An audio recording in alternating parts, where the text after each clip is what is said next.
सज्जनों, कल्याण में कथा छपी थी। हमको किसी कल्याण के पाठक ने कहा कि एक आदमी को डॉक्टर देखने आया। ये शरीर तो है ना भाई, रोग का घर है। शरीरंच नवच्छिद्रम व्याधिग्रस्त कलेवरम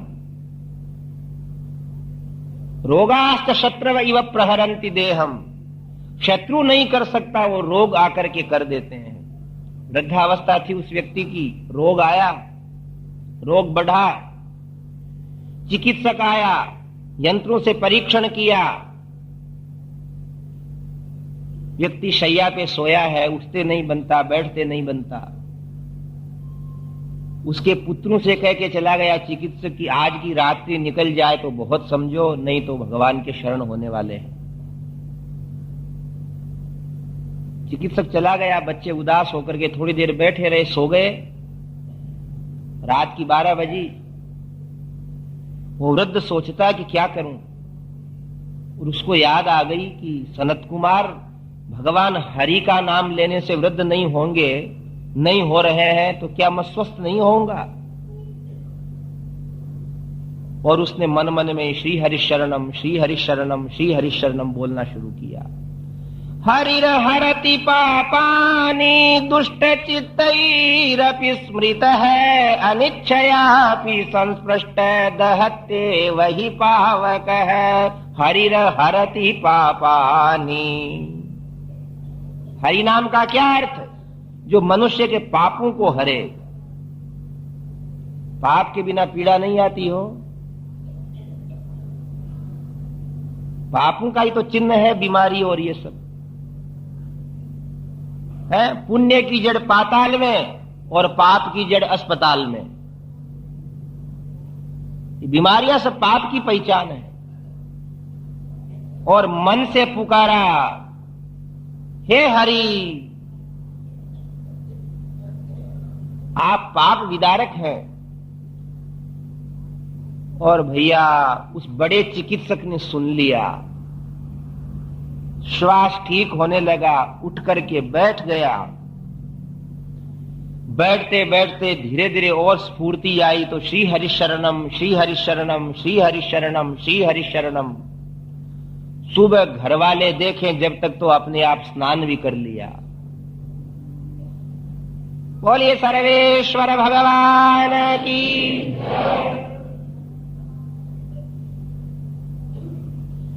श्री राम जय राम जय जय राम। राम श्री राम जय जय राम।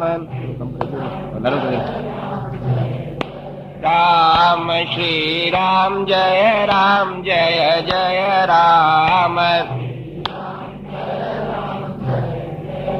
हो गया, ठीक हो गया। घर वालों ने क्या सोचा कि बुझता हुआ दीपक ज्यादा प्रकाश करता है। बुझता हुआ दीपक ज्यादा प्रकाश करेगा। योग की बात की, उसी बिल्डिंग में बंबई जैसा बड़ा भवन था, वही डॉक्टर पड़ोस में आया सुबह सुबह। पड़ोस में आकर के पूछा कि उनके क्या हाल है। साहब बंबई है, हम तो एक दूसरे का पता नहीं रखते हैं। पास में क्या हो रहा है बंबई में किसको खबर है। फिर भी लोग कहते बंबई चलेंगे। पड़ोसी तुम्हारी खबर लेने को तैयार नहीं और फिर भी कहते बंबई चलेंगे। इसी का तो नाम बंबई है। उन्होंने कहा साहब हमें मालूम नहीं, डॉक्टर खुद चला गया। जाकर के देखता है तो वो सेठ साहब तो भोजन कर रहे हैं। डॉक्टर भी सोचता है कि अब इनके त्रिदोष हो गए, सन्निपात आ गया। उनने कुल्ला उल्ला करके अपने शैया के ऊपर बैठ गए। फिर देखने लगे, सब देखा, फेफड़े देखे, नाड़ी देखी, आंखें देखी, ठोक बजा करके देखा। उनने कहा आप तो ठीक हो गए। क्या किया? बोलिए हरि भगवान की। कहा भैया मैंने वो मंत्र जपा जिस मंत्र के प्रभाव से सनक सनंदन सनातन और सनत कुमार आज तक बालक के बालक बने हुए, वृद्ध नहीं हुए। बोले हे देवता, तुम उसी मंत्र को जपते रहना, मेरे को आने की जरूरत नहीं पड़ेगी। इसलिए सज्जनों, ये पुण्यशाली सनत कुमारों का नाम आया है और हर एक भारतीय नागरिक को ये चेतावनी है, इनका परम उपदेश है कि तुम सुबह उठने के बाद, नहाने धोने के बाद दौड़ते रहोगे, इस संसार चक्र के अंदर व्यग्र रहोगे, उग्र रहोगे, व्यस्त रहोगे, सुस्त रहोगे। पर हे नागरिकों, हमारा तुम्हें उपदेश है कि उठते से ही सबसे पहले भगवान हरि की शरण में चले जाओ। बोल श्रीमन नारायण भगवान की। और हमारे यहाँ भारत में नियम है कि हर व्यक्ति प्रातः काल उठते से ही और कुछ नहीं करता है। ब्राह्मे मुहूर्ते चोत्थाये चिंतयेद हितम आत्मनः। उठने के बाद सबसे पहले 10-5 बार भगवान हरि का नाम लेने ना। श्री हरि शरणम, श्री हरि शरणम, श्री हरि शरणम, श्री हरि शरणम। आप लोग भी देखो, यहां बहुत सारे कथा वार्ता सुनने वाले हैं, वो लेते होंगे, और नहीं तो याद रखना, इन कथाओं में से कुछ ले जाना। नहीं तो जयपुर के अंदर एक बहुत बड़ी कथा हो रही थी और एक आदमी बोला अपने घर आकर के अपनी पत्नी से, बोले आज तो आनंद आ गया। अपनी पत्नी से बोला, पत्नी घर से जा नहीं सकी थी, कथा में पास में बैठी थी। बोले क्या आनंद आ गया, क्या बात सुनी, मेरे को ही बताओ। बोले आनंद आ गया। क्या आनंद आ गया?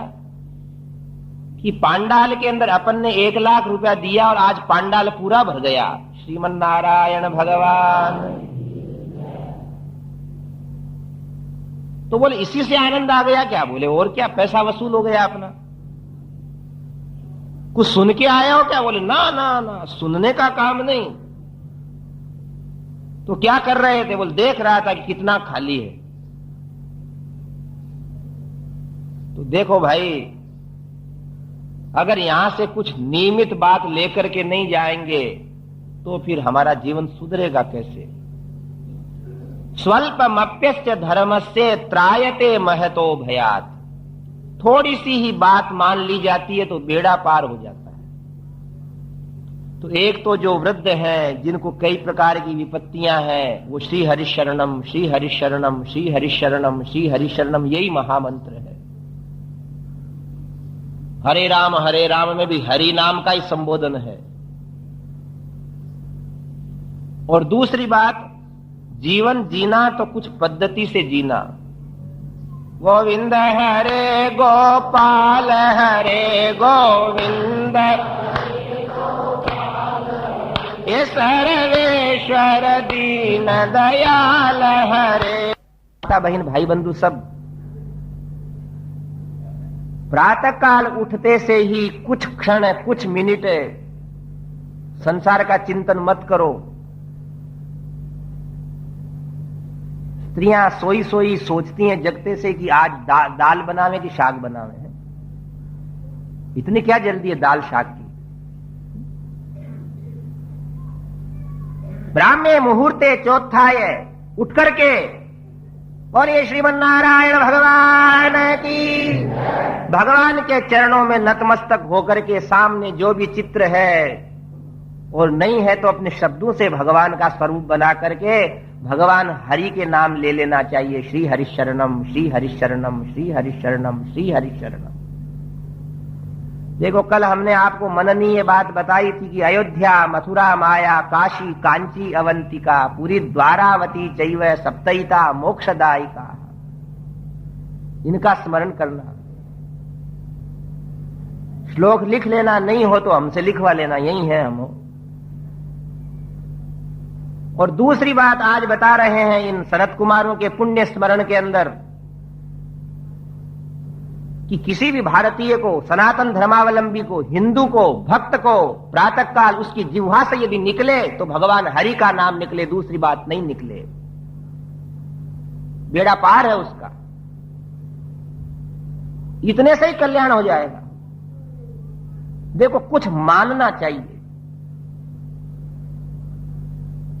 थोड़ी सी मानने वाला व्यक्ति भी भयंकर संसार को यूं आनंद से पार कर देता है।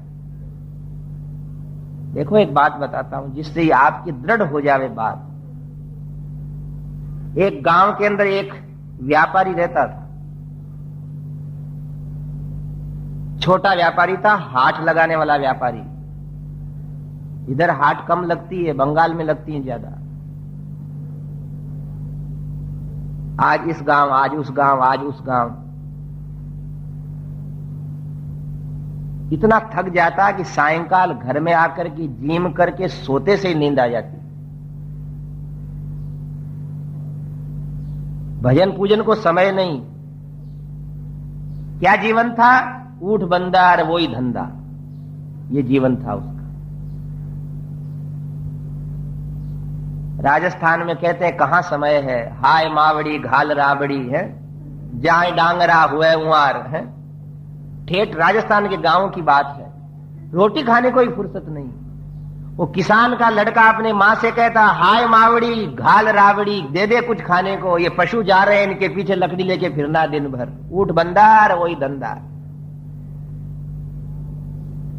और आज भी क्या है, आदमी सोया रहता है, जगता है तो दिमाग में शेयर बाजार घूमने लगता है।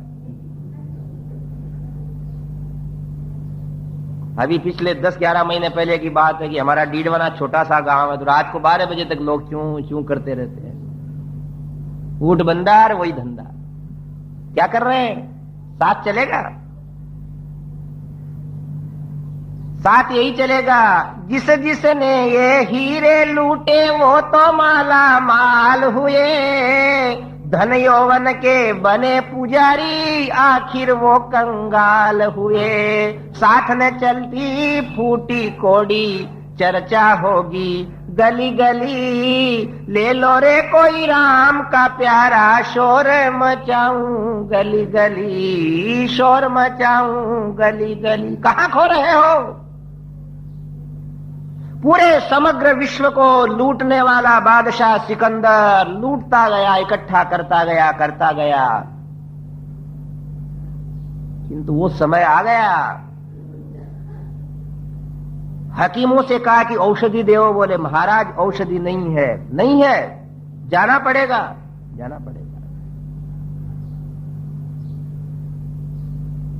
एक दिन उड़े ताल से हंसा, फिर नहीं आएगा, नहीं आएगा।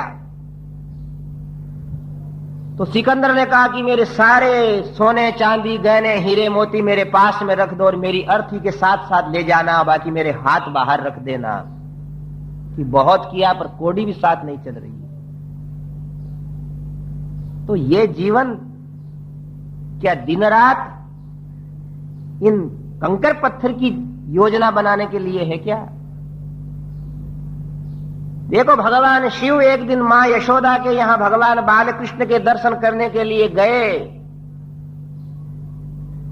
सुबह सुबह यशोदा ने गोपाल कृष्ण को जगाया और बाहर लाने लगी तो बाबा जी खड़ा हुआ दिखा। राख रमी है, सांप गले में है, आंखें बड़ी लाल लाल है, बभूति लगी है।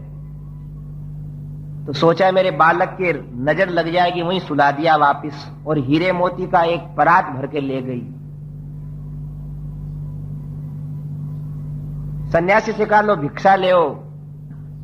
तो सन्यासी क्या कहता? भगवान शंकर, ना चाहिए तेरे कंकर पत्थर, ना चाहिए धन माया, वो तेरे लाल का मुख दिखला दे, जोगी द्वारे आया वो, देखो रे अलमस्ता योगी। क्या कहा? ना चाहिए तोरे कंकर पत्थर। और आखिर यशोदा के आंगन में नृत्य करने वाले उन भगवान नीलमणि श्याम के दर्शन करके गए। तो जो कुछ हम इकट्ठा कर रहे हैं, जिसमें अपने पूरी की पूरी शक्ति दे रहे हैं, वो साथ नहीं जाएगा। इसलिए सुबह सुबह मत याद करो। प्रातः काल का समय भगवान के लिए है, मान जाना चाहिए, इतना व्यस्त नहीं रहना। पर वो व्यक्ति ऐसा था व्यापारी कि उसको न सुबह समय, न मध्याह्न में, न रात में एक उसका संकल्प था कि कोई भी महात्मा आवे उसके चरण छू लेना। कोई महात्मा साधु तिलकधारी माला फेरने वाला दिखता कि उसके चरण छू लेता। एक दिन एक महात्मा आया, वो चरण छूने के लिए लपका, तो महात्मा ने कहा मैं चरण नहीं छूने देता। तो वो व्यापारी कहता है कि मेरी भगवान की सौगंध खाई हुई है कि किसी भी महात्मा को चरण छुए बिना मैं रहता नहीं। तो महात्मा कहता है कि मेरी सौगंध खाई हुई है कि किसी भी भक्त को मैं चरण छूने देता नहीं। वो चरण छूने के लिए करे और वो पीछे खिसक जाए, कबड्डी कबड्डी हो गई वहां। लोगों ने कहा देखो देखो आज दो आदमी की कबड्डी हो रही है, एक बाबा जी की और एक भगत जी की। दोनों का संकल्प था। आखिर वो महात्मा कहता कोई बात नहीं, तेरे गांव के अंदर से जाने की जरूरत नहीं, हम पीछे जाके लौट के चले जाएंगे। इतने में वो रो पड़ा। देखो सज्जनों, रोना प्रार्थना का अंतिम चरण है। आप किसी से कहो हमारा ये काम कर दो, वो कहेगा नहीं होगा हमसे, हमारे ये काम है। और इतना कहते कहते अगर सामने वाले व्यक्ति के दुख के आंसू आ जाते हैं तो उसको रोक लेते हैं। प्रार्थना के अंदर जिस समय पीड़ा होती है, जिस समय अगले व्यक्ति से सहायता लेने की अत्यंत अभिलाषा रहती है, तो आंसू आते हैं। उसकी आंखों में से आंसू आने लगे और उसने कहा महाराज इतने तो निष्ठुर मत बनो कि मेरे को चरण छुए बिना ही आप जा रहे हो। मैं क्या आपसे कोई बेटा बेटी मांग रहा हूं कि धन दौलत मांग रहा हूं? हे महात्मा, मेरे को कुछ भी नहीं चाहिए। मेरे बाप दादों से सीखा था कि बेटा और कुछ भी नहीं होवे तो तपस्वियों के चरण छू लेना, उससे ही कल्याण हो जाएगा। और आप ऐसे निष्ठुर बने हो। हमने तो सुना है कि संत महात्मा तो नवनीत से भी कोमल हृदय वाले होते हैं, पर आप तो महाराज निरे पत्थर निकले। तब महात्मा सोचता है इसकी श्रद्धा तो है। कहा कि एक बात माने तो चरण छूने दूं। कौन सी बात? कि तू भगवान का नाम 1 घंटा जपना। बोले भगवान की सौगंध मेरे को तो 1 मिनट भी नहीं मिलती, झूठ क्यों बोलना? तो महात्मा ने कहा कोई उपाय है? बोले कोई उपाय नहीं। क्या करता है तू? बोले मैं एक ही काम करता हूं कि 10 रुपए के 11 कैसे करूं, 100 के 110 कैसे करूं, 10% का मुनाफा कमाता हूं। फिर भी महात्मा ने कहा तू स्नान करता है जब क्या करता है? बोले स्नान करता हूं जब तो स्नान करता हूं। महात्मा ने कहा स्नान करते समय बोला कर श्री हरि शरणम, श्री हरि शरणम, श्री हरि शरणम, श्री हरि शरणम। कहा महाराज बोल लूंगा। अब तो वो नहाने लगा तो अपनी पत्नी से कहता है कि देख मेरे को याद दिला देना है कि मैं श्री हरि शरणम बोलूं। देखो रे भैया, याद दिलाओ अपने अपने घर में। बच्चों को याद दिलाओ कि उठते से ही अपन को श्री हरि शरणम बोलना है। पति को पत्नी याद दिलावे। और तो सब याद दिलाती हैं पत्नियां, ये कड़ी लाना, ये छड़ी लाना, ये लाना, ये वो लाना। वो क्यों नहीं दिलाती? वृंदावन की कथा नहीं सुनी क्या? कोई नवेली पति को जगावे, प्राणेश जागो अब नींद त्यागो, वेला यही है हरि गीत गाओ, गोविंद दामोदर माधवेती, हे कृष्ण हे यादव हे सखेती। क्यों भूल गई जगाना? क्या बदल गया? सूरज न बदला, चांद न बदला, बदल गया इंसान। कितना बदल गया इंसान। सिनेमा वाले भी कभी कभी अच्छा सुनाते हैं। देख तेरे इंसान की हालत क्या हो गई भगवान, कितना बदल गया इंसान। वही पूरब में सूर्योदय होता है, पश्चिम में अस्त होता है, पर हमारी चर्या बदल गई। वृंदावन के वर्णन में आता है कि कोई नवेली पति को जगावे, सुबह उठ करके अपने पति को जगाती है। अब नींद त्यागो, उसने नींद खोली, प्रेम से कहा वेला यही है प्रभु गीत गाओ, गोविंद दामोदर माधव। आखिर तो साथ यही जाएंगे। उसने अपने पत्नी से कहा, उसने याद दिला दिया, और वो नहाते समय रोज श्री हरिशरणम श्री हरिशरणम श्री हरिशरणम बोले, और कभी नहीं बोले, पर नहाते समय बोले। पक्का हो गया उसका अभ्यास। कभी ऊपर से पानी गिरता तो गिरते पानी में भी वो श्री हरिशरणम बोलता। लोगों ने कहा क्या हो रहा? बोले स्नान हो रहा, मेरे नियम का पालन हो रहा है। ऐसे करते करते भयंकर भीड़ के अंदर एक दिन रेल के अंदर बैठा, ग्रीष्म काल थी, निदाग का समय था, 1 बजे लोगों ने घुसने नहीं दिया, फिर भी घुस गया, और आखिर गर्मी के कारण बेहोश हो गया। किसी ने उसके ऊपर पानी का लोटा डाला और वो बोलता है श्री हरिशरणम कह करके प्राण त्याग दिए। बोलिए श्रीमन नारायण भगवान। जन्म जन्म मुनि यतन करावा, अंतराम कहीं याद न आवा। भगवान तो किसी को अंत समय में याद आते हैं। लोगों ने उसका आता पता देखा और घर ले जा करके उसको पता लगा करके समलाया। लोगों ने कहा भाई इसका इतना स्वागत कैसे कर रहे हो आप लोग? तो कहा ये भगवान का नाम लेता लेता गुजरा है। अंत काले च मामेव स्मरन् मुक्त्वा कलेवरम, यह प्रयाति त्यजन दे हम सयाति परमांगतिम।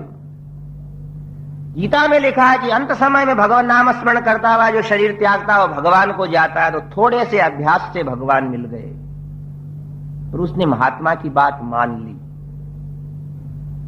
हम आप लोगों से ऐसी बात हम कथा में एक दिन जरूर कहा करते हैं, हर जगह है, यही निवेदन करते हैं। यहां आए हो, कई कथाएं सुनते हो, कथाओं में से कुछ लेकर के जाना,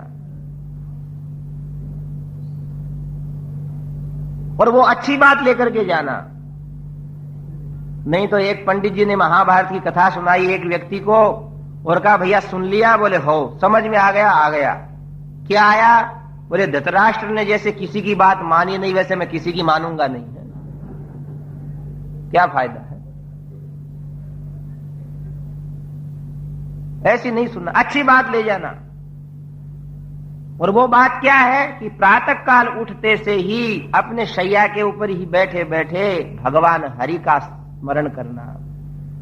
और यही तो मौका है। ये दुनिया जा रही सारी टिकट लिए, हम भी बैठे हैं संभल कर चलना रे भाई, पराये संग में धोखा है। हरि भजले हरि भजले हरि भजने का मौका है।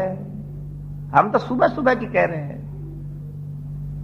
आपका तो वो परम पवित्र देश है जिसमें कहा है कवियों ने, व्यर्थ बिताती है क्यों जीवन, मुख मंदिर में पड़ी पड़ी, बोल मेरी रसना हरि हरि।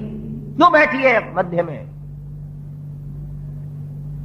जाग उठे तेरी धुन सुन कर, इस काया की कड़ी कड़ी, बोल मेरी रसना हरि हरि। ये जिह्वा को उपदेश है। हे जिह्वे रस सारगे सर्वदा मधुर प्रिय, नारायणाख्यम पीयूषम पिब जिह्वे निरंतरम। हे जिह्वे रस सारज्ञे।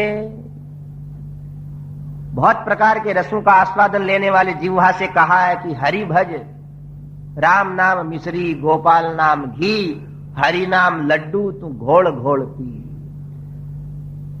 नित्य निकाल गोविंद नाम की, श्वास श्वास से लड़ी लड़ी, बोल मेरी रसना हरि हरि। और देखो आप पीछे देखो थोड़े से ही, जहां ये गाया जाता है जिस भारत में 6 बजे छबीले श्याम, 7 बजे सीताराम, 8 बजे अष्टोत्तर माला जपा करो प्यारे, हरि ओम मुख से गोविंदा बोलो प्यारे, वो भारत है। 9 बजे नमो नारायण, 10 बजे दामोदर लाल, 11 बजे वो गिरवर धारी जपा करो प्यारे, 12 बजे बनवारी लाल, 1 बजे अकेले राम, 2 बजे द्वारिका नाथ जपा करो प्यारे, 3 बजे त्रिलोकीनाथ, 4 बजे चारों धाम, 5 बजे परमेश्वर माला जपा करो प्यारे। 12 घंटे का बना दिया। उनको मालूम होता कि 13, 14, 15 बजती है तो बता देते वो भी। फिर हम इतना भी नहीं कर सकते। जिन हमारे पूर्वजों ने ये भजन बनाए और वैसा जीवन व्यतीत किया है, उनकी संतति हम सुबह सुबह भी अगर श्री हरि शरणम बोल लें तो बेड़ा पार है। और यही बात पुष्ट करने के लिए हम कह रहे हैं, कल पूछेंगे भी कि प्रातः काल किसने श्री हरि शरणम नहीं जपा है। हाथ खड़े कराएंगे, याद रख लेना, एक दूसरे को याद करवा देना। गोविंद बोलो हरि गोपाल बोलो, ओ गोविंद बोलो हरि गोपाल बोलो, ओ गोविंद बोलो हरि गोपाल बोलो, ओ गोविंद बोलो हरि गोपाल बोलो, बोले गोपाल कृष्ण भगवान की। सीधी सच्ची बात, सारांश की यही है। ये तो एक मेला है, ये दुनिया जा रही सारी, टिकट लिए हम भी बैठे हैं। रेल में बैठते हैं, आप कहां से आए, आप कहां से आए, जी आप कहां रहते हो, वहां रहते हो, टेलीफोन नंबर लिखता हूं आपके, लिख लो। और अपना स्टेशन आते से ही उतर जाते हैं, कभी नहीं मिलते उस आदमी से। वो एक दिन की यात्रा रहती है और ये 50-60 वर्ष की है। जिसे तू अपना समझा है, सरासर उससे धोखा है। यहाँ नहीं कोई मात पिता बंधु, नहीं कोई साथी अपना है। जिसे तू अपना समझा है, सरासर उससे धोखा है। ये तदर्थ है सनत कुमारों के परम प्रिय नाम को, जो हमारे पापों को नष्ट करते हैं, सुख सुविधाओं को देते हैं। सब तरह की वस्तुएं हैं इस नाम में। इसलिए हम सब भाई बंधु इस मंगल प्रसंग के ऊपर रामायण मंडल के द्वारा आयोजित इस नवाह कथा के अंतर्गत ये संकल्प लेवें, दृढ़ होना पड़ता है। ऐसा अभ्यास होवे कि उठते से ही अपने आप श्री हरि शरणम की ध्वनि निकले। जैसे टेलीफोन उठाते हैं और कान के लगाते हैं, अगला बोल भी रहा है तो भी अपन कहते हैं हेलो। अभ्यास इसको कहते हैं। वो कहता है जी हाँ मैं बोल रहा हूं सुनो, हाँ ठीक है। ऐसा अभ्यास होना चाहिए। उसको कहते हैं अभ्यास। कि बिना किसी के रेल होवे, मोटर होवे, गाड़ी होवे, घर होवे, द्वार होवे, परदेश होवे। कई लोग कहते हैं जी हमको तो शर्म आती है। अरे शर्म क्यों आती है भैया? जिस दिन यहां से जाओगे तो लोग बोलेंगे राम नाम सत्य है। आज तू ही बोल ले। भगवान नाम स्मरण में काहे की शर्म? मीरा के देश में उत्पन्न हुए हो, जिसने कहा है छोड़ दीन कुल की कण कहां करे कोई, संतन ढींग बैठी बैठी लोक लाज खोई, दूसरों न कोई मेरे तो गिरधर गोपाल। इसलिए संकोच त्याग करके, शर्म त्याग करके, लज्जा त्याग करके अब जहां भी हो बैठ करके हरि शरणम हरि शरणम हरि शरणम हरि शरणम हरि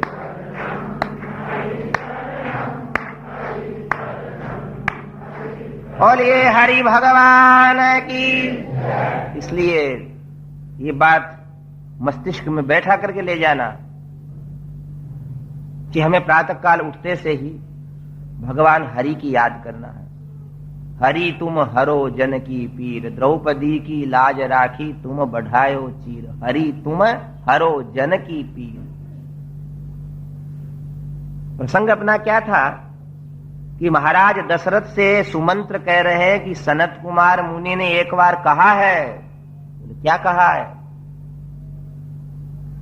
महाराज उनकी सब बातें सही निकली हैं।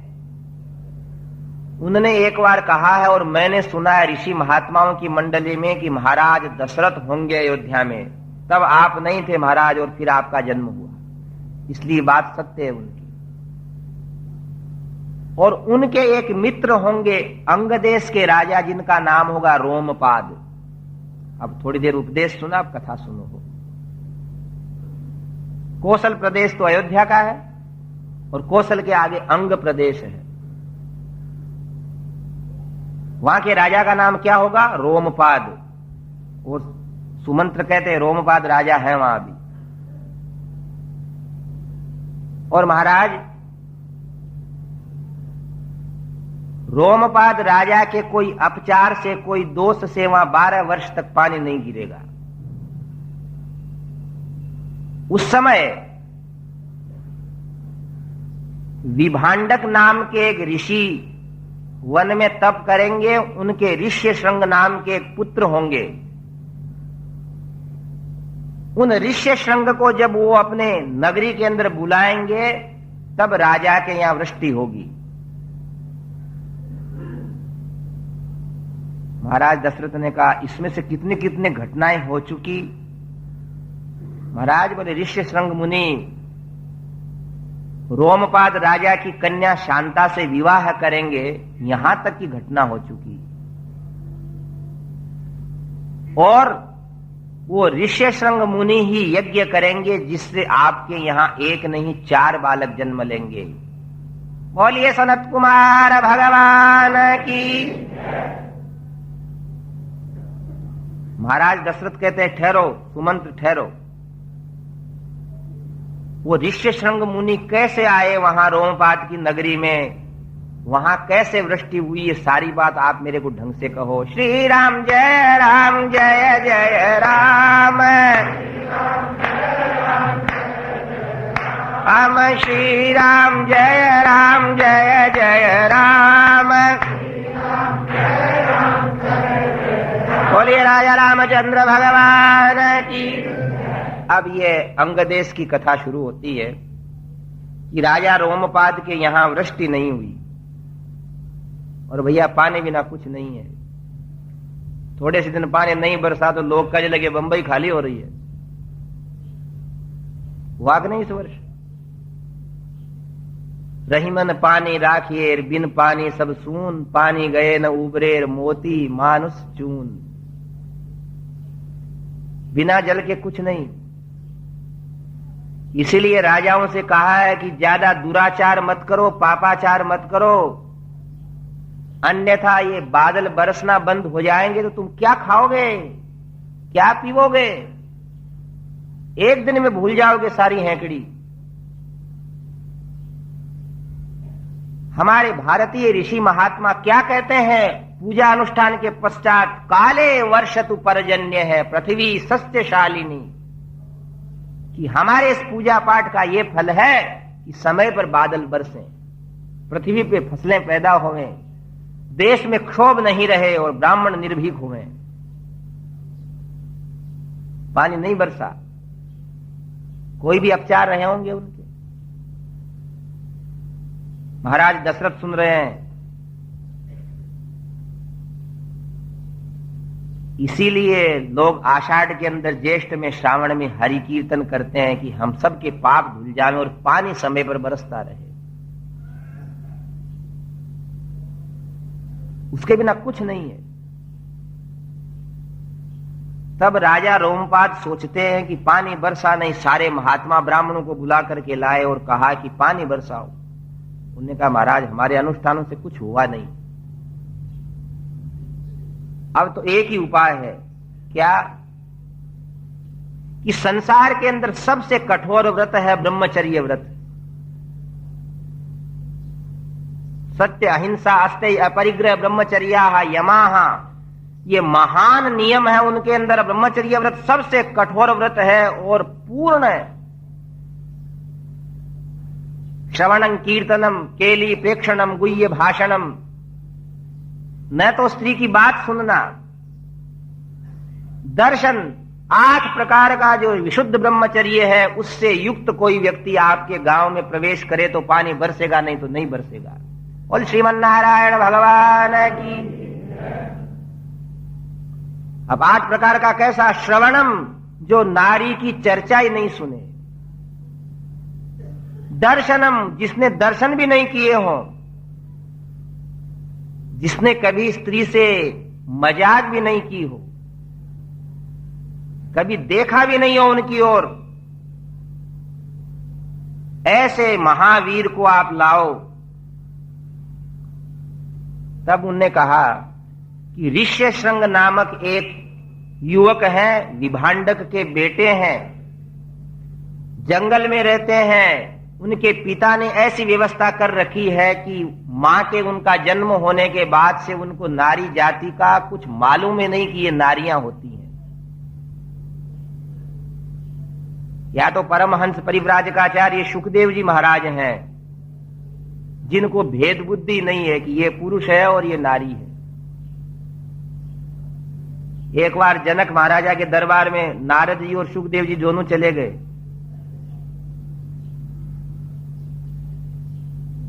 और दोनों जाकर के झूले के ऊपर बैठ गए, झूला झूलने लग गए। महाराज जनक ने सुनैना से कहा कि देखो इनके अंदर उत्तम कौन है।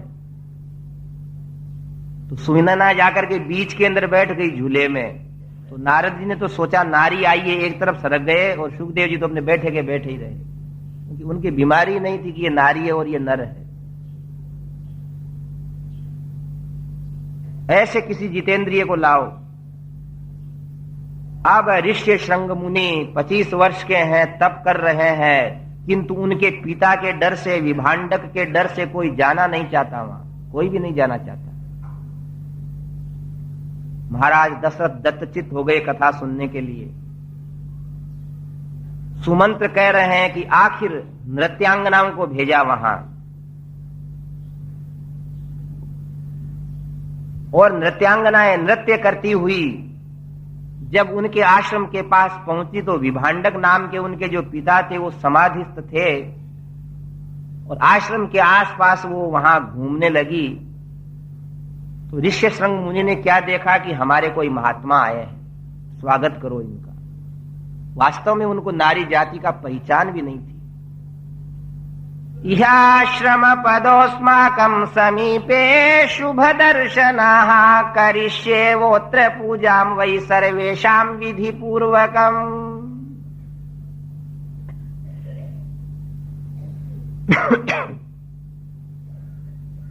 कोई कहे कि वहां से ऋष्यशृंग क्यों गए उनके पास मिलने को। श्री राम जय राम जय जय राम, राम श्री राम जय जय राम। कोई पूछ सकते हैं कि जरूरत क्या थी उनको घर से बाहर जाने की। इसलिए गए कि आतिथ्य धर्म सबके लिए आवश्यक है।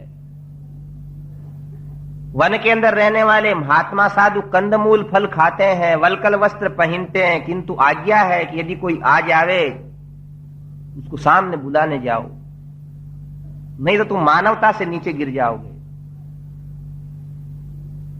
ये भारत राष्ट्र की संस्कृति है। यदि घर कोई आया है, समीप में कोई आया है, तो जाकर के हाथ जोड़ करके लिवाने जाओ, पधारो। और अगर ऐसा नहीं करोगे तो सनातन धर्म तुमसे रूठ जाएगा। आपको क्या बिगड़ेगा हमारा? तुम्हारा ये बिगड़ेगा कि जिस सनातन धर्म की जय बोलते हो वो तुमसे रूठ जाएगा। गए, जाकर के क्या कहते हैं कि आपका स्वागत है। यहां उनने उनके लिए विशेषण है ना, पुल्लिंग का ही किया है, सर्वेशाम विधि पूर्वकम। संस्कृत के अंदर नारियों के लिए रूप बनता है सर्वासाम और पुरुषों के लिए बनता है सर्वेशाम। अर्थात उनको परिचय नहीं था कि मैं आपकी पूजा करूंगा मेरे आश्रम में, आपको फलमूल निवेदन करूंगा। पर वो नारियां सोचती हैं विभांडक अगर वहां जग जाएंगे तो हमें शाप दे देंगे। हाथ जोड़ करके यूं ही बातें करके वहां से चली गई।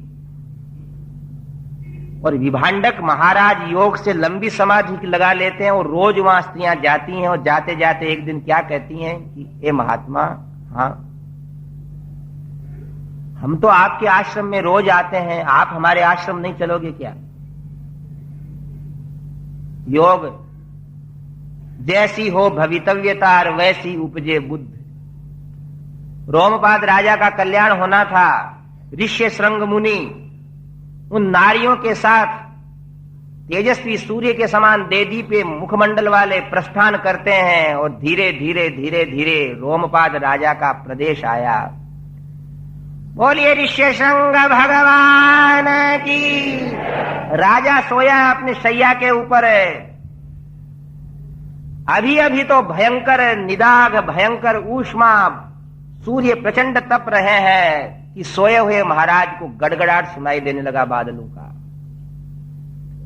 उस महातपस्वी के अखंड ब्रह्मचर्य व्रत के परिपूर्ण रूप स्वरूप साक्षात मूर्तिमान ब्रह्मचारी के आने से बादल वहां छाने लगे, गड़गड़ाहट होने लगी और सारा नगर सोचता है कि ऋष्य श्रृंग आ गए।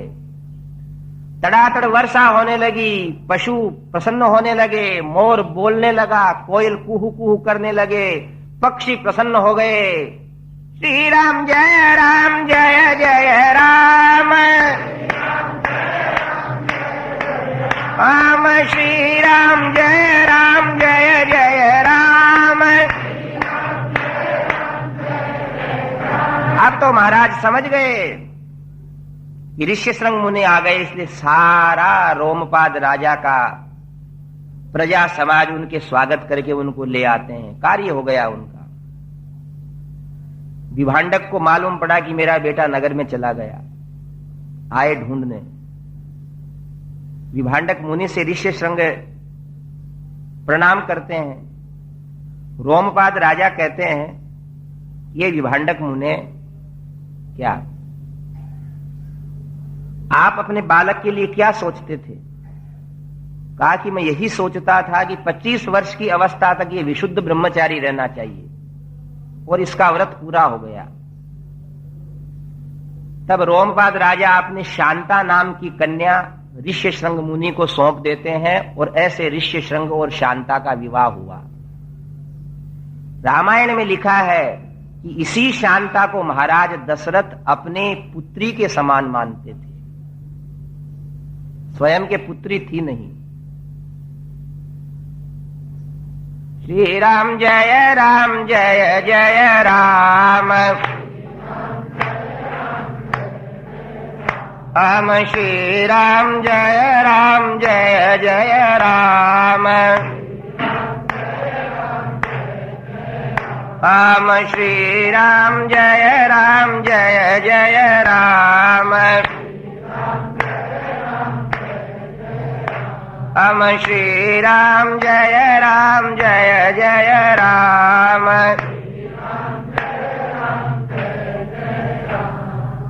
महाराज दशरथ से सुमंत्र कह रहे हैं कि उन्हीं सनत कुमार ने कहा है कि वो ही रोमपाद राजा के जामाता ऋष्य श्रृंग मुनि महाराज दशरथ के यहाँ यज्ञ करेंगे, पुत्रेष्टि यज्ञ करेंगे, जब राजा के 4 लड़के होंगे। मैंने महाराज ये सुना है। अब सुमंत्र से महाराज दशरथ कहने लगे कि अरे सुमंत्र, मेरे तो एक ही लड़का हो जाए तो मैं स्वर्ग जैसा सुख पाने लग जाऊं, फिर तुमने मेरे को 4 लड़के होने की बात कह दी। हे सुमंत्र, तेरे जैसा मेरा कोई हितैषी नहीं, पर आपने आज तक क्यों नहीं कहा? बोले महाराज सत्य कहता हूं कि विधाता ने मेरे को इस बात को भुला दी। वशिष्ठ जी को बुला करके महाराज दशरथ कहते हैं कि गुरुजी यज्ञ की तैयारियां तो हो ही गई है, पहले तो यज्ञ करूंगा, मैंने जो संकल्प किया है अश्वमेध यज्ञ करूंगा। और उसी यज्ञ के अंदर ऋष्य शृंग मुनि को बुलाने के लिए जाता हूं मैं। ऐसा नहीं कि जब अश्वमेध यज्ञ से संतान होना ही नहीं है तो उसको वापस अभी पोस्टपोन कर दें, ऐसा नहीं। आज जैसे राजा नहीं थे। राम घर दशरथ के जन्मे, घराना हो तो ऐसा हो। मुंह से जो बात निकल गई वो होना। चक्रवर्ती तनुजाय सार्वभौमाय मंगलम, वो चक्रवर्ती सम्राट जिनकी बात बात बात में बदलती नहीं थी। रघुकुल रीति सदा चली आई, प्राण जाए पर वचन न जाए। वशिष्ठ जी ने कहा राजन आपने जो कहा वो सब होगा, पर आप रोमपाद राजा को बुलाने जाओ और उनके जामाता ऋष्य शृंग मुनि को शांता के साथ लेकर के आओ। आप तो चतुरंगिणी सेना लेकर के रोमपाद